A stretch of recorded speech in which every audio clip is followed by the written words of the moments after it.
Welcome back to Shark Talk, episode 32. The hometown hero to my left, of course, Bryan Sornas. Thanks for coming into MVTV, bro. Glad to be here. Thanks for having me. Of course. Pretty nice studio we got. Yes, sir. And man, oh man, have I been waiting to get your perspective on this podcast. You went Yahtzee this year, Yes, which sir. was the first time you've gone deep at the Shark Tank Yes. in your entire career. You're such a great perspective, obviously, growing up in Chilmark, being a bat boy, being an intern, now being a player.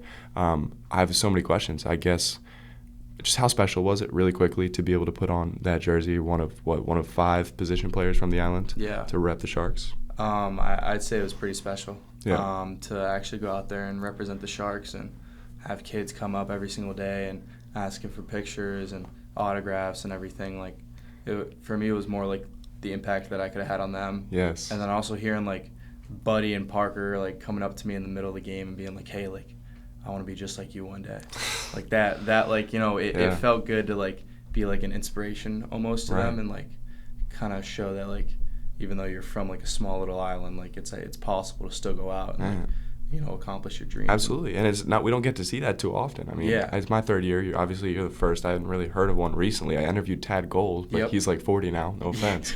So it's been a good while. Well, I guess I always saw you working as an intern in the cages. Then that was before you go on to D1 or D1 ball with the Holy Cross Crusaders. Of course, Yes, you see that. Yep. And then this summer, you finally get to the other side, right? Like, you were working out with a team despite not being on the team. How do you keep that, like, insatiable hunger, despite the fact, like, obviously, I guess the routine gets baked in a little bit more, especially with colleges. Yep. But, like, this summer, just how hard was it? Because, let's be completely frank, man, I'm taking over the airtime, but obviously you didn't see too much playing time towards the end. Yeah. And so how did you kind of stick to your process, stick to your routines? Yeah, I mean, I think it's kind of showing up every day, like day in and day out. I mean, you see, like, even the grind it is, like, with college ball. Right. Like, especially as a freshman, you might not see the field a lot. Right. But you still show up every day and get your work in because you never know, like, when your time's going to come. Right. Like, there were multiple occasions where, you know, I'd come in, like, 5th or 6th inning this summer, and it's like, you know, you still got to be ready to go. So it's always, like, that little possibility. Like, my dad hones in on it a lot, is, like, always being ready to go. Right. You never know when, you know, you're going to be needed, so you always got to be prepared. So, you know, always showing up to the field early, getting my swings in, making sure I'm feeling good, throwing and doing all that stuff. I know, you know, me and Jalen Watkins would show up, like, early in the day and get our work in. But, yeah, it's just that mindset. Like, you never know when you're going to be needed. And you still add a value to the team one way or another. Like, you're there. You're useful in some way. Yeah. So it's just keeping that mindset. Yeah, and I'm kind of jumping all over the place, but Harrison, close friend, Sharks intern, said that you weren't the best player in high school. Now, I didn't have the stats. Obviously, you were decent if you traveled off island to get more visibility, more experience, better coaching at Worcester Academy, which you stayed in Worcester for college, clearly. Yep. I guess how did the grind really skyrocket you past some of your peers at that age? I'd say, like, high school here, it was a good experience, but I also didn't want to limit myself, and that was the whole thing. Like, I knew that I had more to give almost. Yeah. I knew I could have done more, and I just needed that opportunity to go out there and perform. And that's why, you know, my goal was to play college ball, and the closest thing I would have gotten to that was prep school. Yeah. And that's why I went to Worcester Academy with Michael Abraham and our coaching staff there. They kind of transformed everything and, you know, made me into the player that I am today. Right. So it was kind of just going out there and getting that exposure that I wasn't getting here. Right. And how big of a jump was that? I mean, I want to talk about that. It was a huge jump. Really? I mean, you go from facing, public school arms to prep school guys that every single day you're facing D1, D2 arms. Right. Throwing the same velo we see here and at school. Right. At 17. So it was like it was the jump that I needed to kind of get used to the environment. How was that year for you? It was good. My 2 years there were 2 phenomenal. years, okay. My apologies. Because I was going to say you only did 3 at MVRHS, so I didn't know if you just did 1 or... Yeah, no, I reclassed. I did my junior year here, and then I reclassed, and then my junior year there again, and then senior year and graduated from there. Got you. But it was a great experience. Being out there and, you know, having a facility to go hit at 30 minutes away instead of it being a 8-hour trip, going there, getting the bow, and then coming back late at night. It was like so convenient, having a weight room, having the coaches right there with you. thankfully, the facility that we went to was my high school coach's. Oh, really? So we would work with him from the day we get to campus until the day we leave, like in the off season, always training, hitting, working out, and everything. So he was always there for every step of it. Absolutely. And talk to me about the mental fortitude that took. I mean, obviously you're a talented kid. Yeah. And you go to that league, you're facing a lot of talented kids. Yeah. And obviously you kind of talked to me about the physical adjustment, seeing it in, but like in times of struggle, and obviously I'm asking you about that year, but it kind of applies to just overall. I mean, how do you really remain yourself and not get too blown up with the situation? Because man, oh man, have we seen the most talented kids in the nation, even with the Sharks, just have hot tempers and flame out. Yeah. So how was that for you? How'd you remain focused? I think the mental side is something I've tried to work on a lot. I think as you get older, like the T1 down the wrong shoe. Oh, you. The mental side is something that I've tried to work on a lot, especially in this game. Mm-hmm. It's a game of failure. Mm-hmm. It's not a game that you're gonna succeed a lot in. Hall of Famers are 300 career hitters, and you've seen guys like 250s, mid 200s that they still have a phenomenal career, and it's kind of just it's all about the process. It's showing up every day and still getting the work in. Like you have a bad day. I mean, to go back to the game that I hit the homer, right? Like three Ks. 0 for 3. No offense. Did pull a throw from third base. Yeah. And you're in there for your fourth at bat. We're up 7. Yeah. Like there's no necessary, like we don't really need this at bat. Exactly. But it's about you go to your processes. Exactly. It's showing up every day, and it's like sticking to your approach no matter what. Right. Because like it's what got you to where you were, and that's something T-Long kind of throughout the whole summer was like, we're not going to change too much. Like we're just going to make some tweaks. Like everything you've done has gotten you where you are, so we're just going to keep everything the same and just adjust on it. Very well said. So it's just trusting it. Like you can't really, if you beat yourself down, then you're just like not going to succeed. You always got to keep a positive mindset throughout everything. Are you telling me trust the process right now? Yeah. Let's read off the stats. 17 games, so you did get a good amount of tick. Yeah. 56 plate appearances, only 36 at-bats. Why is that? Because this kid's working walks left and right, 17 walks through 17 games. No offense, your batting average is just below 170, but your on-base percentage is at 47%, 446, or 45%. So, I mean, just talk to me about how this summer was like finally seeing the other side of that. You talked about it like I'm talking really on the field, and like maybe some of the toughest arms you saw this year. I think on the field, some of the toughest arms we saw, I would say Newport. Yeah. They have some good arms. I know we faced them at home, and we saw my teammate Jake Lenahan. Right, he was nasty. Man. He left. Yeah, I believe. he like everybody else, but I think he was bad. Our coach, I think, pulled him out. Okay, makes sense. Because he had a great year for us. He was our Saturday guy. Like pitched like 50, 60 innings for us at school, and then came here and then just continued to shove. So Newport had great arms, and facing Lenny, I got 2 ABs, and he just dealt that day. I think he went like 6 innings, but I would definitely say Newport has some of the better arms. I know Mystic too. Yeah, dude. There. I mean, at the end is like these 2 Cal State Fullerton kids, and then MJ Bollinger, of course, UConn. Yeah. And Mike Poncini too, like their starter game 3. Yep. It all comes down to who's here come August. Obviously, we know it all too well. Yes. I want to ask you about highlights as different stages through the journey. So, Bat Boy, I'm sure it's kind of hard to jog the memory. Yeah. What ages were you? I'm pretty sure it was from when I was. Man, I started young. I think it was when I was 9. Okay. 9 is when I started. Yeah. And then I did it up until I was, I'd say, 12. Okay. Gary Simmons kind of got me into it, and then there would be days when it's like I'm not there, but Russ gives me a call or Mac, and they're like, "Hey, we need a bat boy tonight. Can you be there?" So it was definitely a great experience. I think one of my favorite games that I witnessed. I don't think you were here for it. I wasn't. But I think we were in the FCBL, and it was the 9th inning, and we were down by 8. We were down by 8 in the 9th. No. And we came back and won the game in that same inning. We scored, I think it was like, we got 2 homers, bases loaded. We ended up winning. I think it was 11-9. I think was the final score. And walk-off homer? Walk-off homer. We were down by 1. Some guy went and hit a 3-run shot. Oh, my God. That was probably one of the craziest games. It's insane, yeah. Because, like, morale's down, but, like, these guys also have, like, no doubt that they can win the game. Exactly. So we saw some of that this year as well. Yeah. Wes Scott with the 2-run go-ahead shot against Mystic. Any players that you remember from that era? I know it was a while ago. I think Colin Shapiro was on that team. He was on Shout a couple out of teams. C-Shap, but man. Shap was on a couple of those teams. Who else? You better bet he's been on this. He was like an 8-year Shark. Yeah. I believe the longest 10 years. So you might have to chase him down. Yeah. I don't know. Michael Snyder, too, in the past. Right, okay. Host family right there. Yeah. Man, it's hard to remember all these guys. It is. JJ, he was a Georgia Tech shortstop. He was a great dude. I remember when we won it in 22, he wasn't on the roster until playoffs, I think.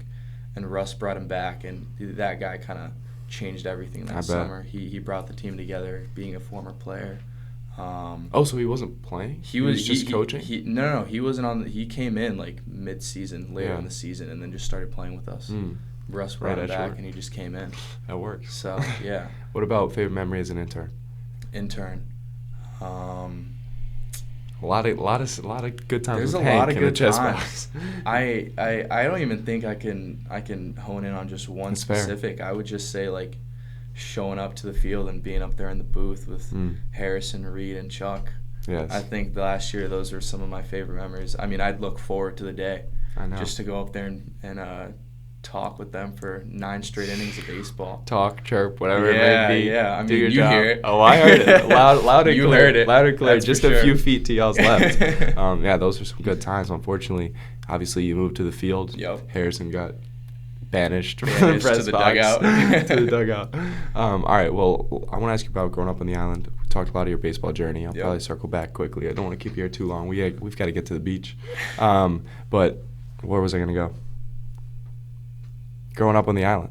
I mean, your first time really off, like, your standard is just so different, right? Yeah. I mean, obviously, people on the island have to live a certain way of life. I'm not saying everybody on this island is an introvert, but, I mean, there's a lot of people that just, live their very simple lives. Yeah. And how did you manage that growing up? Because, I mean, I've been here for a week in the winter, and unfortunately, I'm counting the seconds to get off. And you did that for every year of your childhood. Yeah. I mean, how do you deal with that desolation? It was...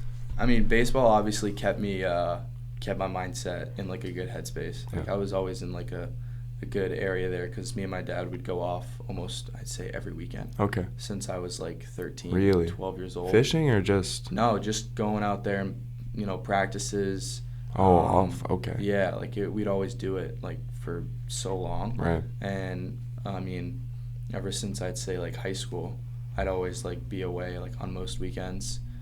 Even in winters, I mean, winters do get very like depressing and down here. Like there's not much to do. Stores close down. So, I mean, me and my friends would always make time to hang out and all that. Yeah. But it was definitely like you got to keep yourself busy somehow. Exactly. Or else you're just gonna spiral. It really is impressive because I mean, so many people just see this side of it, right? Yeah. It's 300,000 people on the island and it's all sunshine and rainbows. And then I mean, we're a couple weeks out now from it being it's gonna be my first September here. So excited to see. What were just the challenges of that kind of? I mean, obviously we know about the visibility. No coaches or scouts are coming to the island, unfortunately. But just like mentally, I mean, how do you stay not depressed during those bleak months? Yeah, it's like I said, keeping yourself busy, but it's also like, you do get, like so isolated and everything that like, at some point I know it gets to some people, but some people love that lifestyle. Yeah. Some people do love it. Exactly. Like they like the quietness, they like having their own space and everything.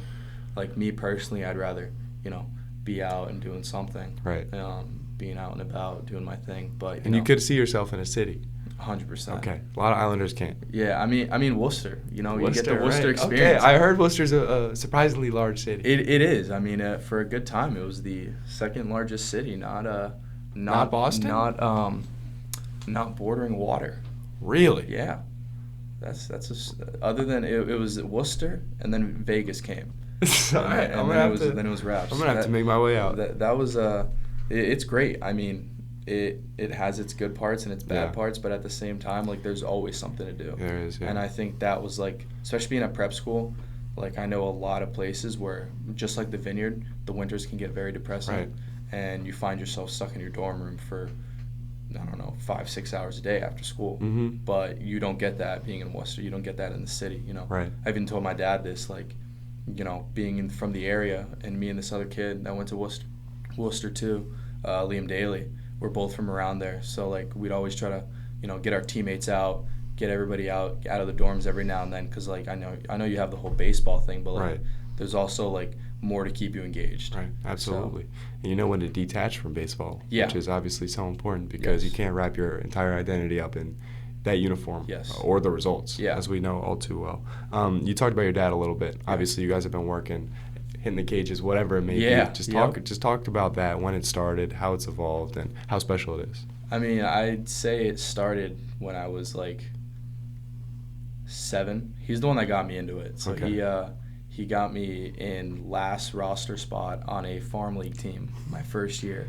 I told him I wanted to play in, like, March, and he got me on a team. And ever since then, like, he's coached me, he's trained me, he knows me the best. On the field, like, whenever I'm struggling, he knows, like, he somehow knows why I'm struggling. Better than I do, which is, I mean, it's great to have that in your corner. Yeah. Like, he's always there. Even at school when, you know, I wasn't getting as much playing time. Right. He still, you know, helped me keep a positive mindset, because, like, it's all about that. You know, you don't want to bear yourself down too much, and he was always there to pick me up along the way. He always took me to practices. I mean, the man never missed a game. I know. Well, that's what I mean, from my perspective, I always see him either if it's early work, it's being at the game, whatever. So, I mean, it's such an integral part, and it's such a cool relationship to see. Yeah, having that support there. I mean, moving to Worcester was a big jump, and, you know, still having him right there, like, they'd come to games and everything. At Holy Cross, it was a little more challenging because we're away a lot. Right. But as many times as my parents could, they've made it to games, and I think having that, like, with me along the way always helped. Absolutely. You know, it was a little comfort through everything. Yeah. So well said. Shout out Fabricio. Yes, Fabricio and Elaine. Shout out. And what, 6 years as the Brazil national volleyball team? Yes, sir. Yep. Was probably a captain the way he leads. The way he played, yeah. Shout out Luca, also the younger brother, who's at mostly Future all the Shark games. Right there. Future Shark. We've got Bat boy next year. Really? Yeah. Official. It's in the works. It's in the works. It's in the works. Shout out Mom Dukes as well. I wish I knew her name. Elaine. Shout out Elaine. All right, well, I'm just going to ask you 2 last questions. Yeah. Well, I guess the second one is just going to be giving you a platform to talk about whatever. Funniest moment from this season? Funniest moment. I think a lot of those end up on AG's hands. Oh, he's a little too he's a little too common of an answer, unfortunately. I would say I think it was one of our last home games. Yeah. And I think it was the day that I got hit, actually. Valley Blue Sox. Which hey, that scar's gone. It's going away. It is. You know, hopefully it doesn't stick around for too long. Like, you don't want that look. Yeah, I'm not trying. You don't think so, bro? It's kind of all right. So just for obviously context, you got beaned by a pitch. The stitch left a scar right here, right on the side of his face. But prior to that, I was warming up, and we already got a warning from Skip. Oh yeah. And he, you know, AG goes and does it again.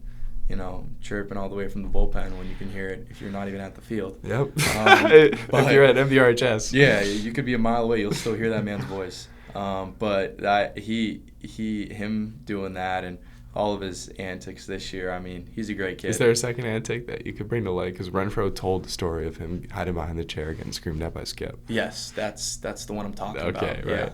Well, the national anthems were meanwhile also. Buses, and before we go, some games he would just sit up there and, you know, we give the natty anthem. Everybody hat off, hand over the heart just before we go. Man, he loved to hit that high note. He did. He never missed it either. He never did. He'd always hit it. He's actually a great singer. He is. We're going to have to get it on. It's one song he knows, though. He doesn't know anything else. It's a great place to end it. All right, brother. The floor is yours. This is a great podcast. There'll be many more, of course. Yeah, 100%. Anything you want to say to anybody?